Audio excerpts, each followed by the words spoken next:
எல்லாருக்கும் வணக்கங்க. கந்தசஷ்டிக்கு வீட்லேயே காப்பு கட்டுறதா இருந்தால் நம்ம எப்படி காப்பு ரெடி பண்ணுறதுன்னு பார்க்கலாங்க.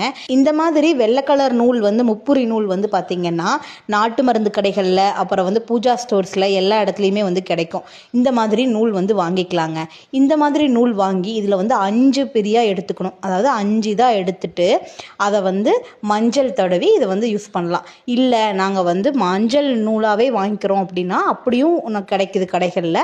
மஞ்சள் நூலாக கூட நீங்கள் வாங்கிக்கலாம். ஆனால் இந்த மாதிரி வெள்ளை நூல் வாங்கி அதில் மஞ்சள் தடவி வைக்கிறது அப்படிங்கிறது ரொம்பவே விசேஷம். சுத்தமான மஞ்சள் எடுத்துகிட்டு அந்த மஞ்சளில் கொஞ்சமாக பன்னீர் கலந்துட்டு அதை இந்த நூலில் நல்லா தடவிட்டு இதை காய வச்சிங்க அப்படின்னா இந்த காப்பு கயிறு ரெடி ஆயிருங்க. இந்த காப்புக்கு சென்டரில் மஞ்சள் வைக்கணும். அதாவது விரலி மஞ்சள் இது கடைகளில் கிடைக்கும். அந்த விரலி மஞ்சளை வாங்கி சென்டரில் வச்சு நல்லா இந்த மாதிரி சுற்றி முடிச்சு போட்டு கட்டிக்கணும். இப்போ காப்பு ரெடி.